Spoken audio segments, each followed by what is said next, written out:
జరిగిన పరిస్థితి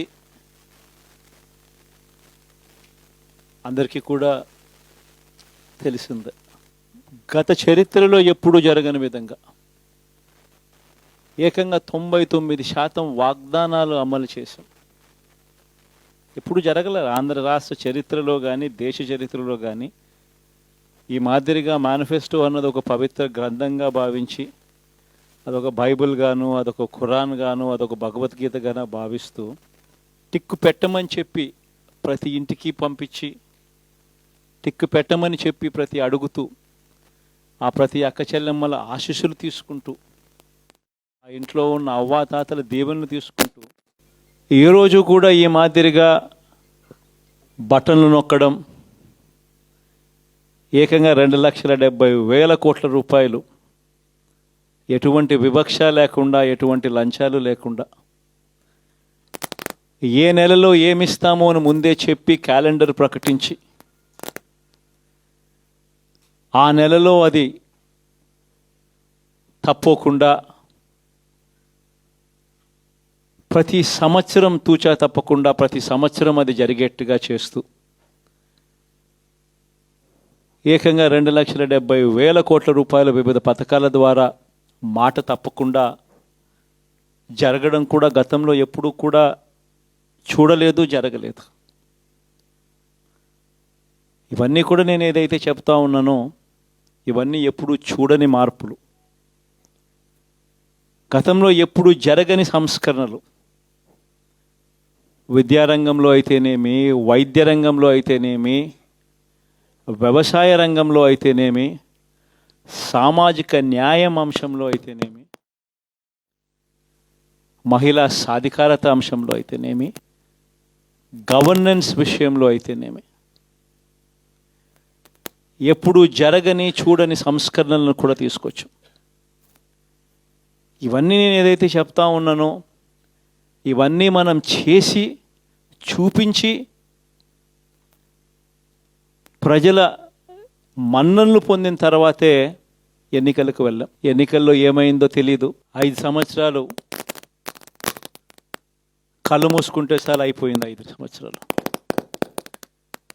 మళ్ళీ 2024 నుంచి 2029 కూడా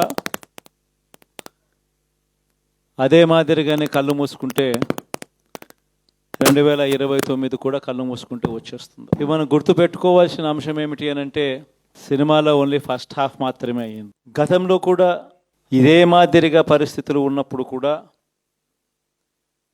మనం ఏ మాదిరిగా పైకి లేచాము అన్నది కూడా మీ అందరికీ తెలిసిన విషయాలే. నేను ఒక్కటే మీ అందరికీ చెప్తా ఉన్నా, ప్రజల్లో ఈరోజు మనం చేసిన మంచి ఉంది. ఇంటింటికి మనం చేసిన మంచి ఇంకా బ్రతికే ఉంది. ప్రజల్లో ఈరోజు మనం చేసిన పాలన మీద విశ్వసనీయత అనే పదానికి అర్థం ఈ రోజుకి కూడా ప్రజల్లో ఉంది. గడప గడపకు మనం చేసిన మంచి ఇంకా ప్రజల్లో బతికే ఉంది. మరి ఇవన్నీ ఉన్నప్పుడు మళ్ళీ మనం లేయడం కూడా తథ్యం. కాకపోతే కొంచెం టైం పడుతుంది. ఆ టైం ఇవ్వాలి. ఆ టైం ఇచ్చినప్పుడు, అది జరిగినప్పుడు, పాపాలు పండినప్పుడు ఖచ్చితంగా మళ్ళీ మనం పైకి లేస్తాం. ఈ విషయం ప్రతి ఒక్కరం కూడా గుర్తుపెట్టుకోవాలి. ఎందుకు ఈ మాట కూడా చెప్తా ఉన్నానంటే, రాజకీయాలలో అన్నిటికన్నా ముఖ్యమైన అంశం క్యారెక్టర్, విలువలు, విశ్వసనీయత. ఈ పదాలకు అర్థం తెలిసి ఉండడం రాజకీయాలలో చాలా అవసరం. రాజకీయం అంటే ఎల్లవేళలా అధికారమే కాదు. అధికారంలో లేనప్పుడు కష్టాలు ఖచ్చితంగా వస్తాయి. కానీ ఖచ్చితంగా కష్టాలు వచ్చినప్పుడు మనం ఖచ్చితంగా ఏ రకంగా రియాక్ట్ అవుతామన్నది మన చేతుల్లో ఉంది. విలువలు, విశ్వసనీయత లేని మనిషిగా రాజకీయాలు చేద్దామా, లేదా కష్టాలు వచ్చినప్పుడు ఆ కష్టాలను ఎదుర్కొని హుందాగా నిలబడుతూ మళ్ళీ 5 సంవత్సరాలు కళ్ళు మూసుకుంటే 5 సంవత్సరాలు అయిపోతాయి, మళ్ళీ 5 సంవత్సరాల తర్వాత మన పాలన వస్తుంది, మన ప్రభుత్వం వస్తుంది, అప్పుడు మళ్ళీ మనమే ఆందోళన ఎక్కుతామన్నది కూడా గుర్తుపెట్టుకొని అడుగులు వేస్తామా అన్నది మనలో ప్రతి ఒక్కరూ కూడా ఆలోచన చేసుకోవాలి. ఇదే మన ప్రభుత్వం అధికారంలో ఉన్నప్పుడు కులం చూడలేదు, మతం చూడలేదు, ప్రాంతం చూడలేదు, రాజకీయాలు చూడలేదు. చివరికి ఏ పార్టీకి ఎవరు ఓటు వేశారు అన్నది కూడా చూడకుండా ప్రతి పథకము కూడా డోర్ డెలివరీ చేయించాం మనం. అర్హత మాత్రమే ప్రామాణికంగా తీసుకొని ప్రతి పథకము, ప్రతి మంచి కూడా ప్రతి ఇంటికి డోర్ డెలివరీ చేయించాం.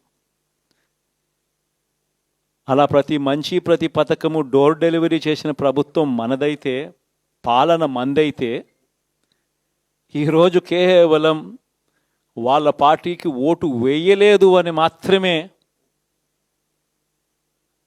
ఓటుకు వేయకపోవడమే పాపం అన్నట్టుగా ఈరోజు రావణ కాష్టం సృష్టిస్తూ ఉన్నారు, విధ్వంసం చేస్తూ ఉన్నారు,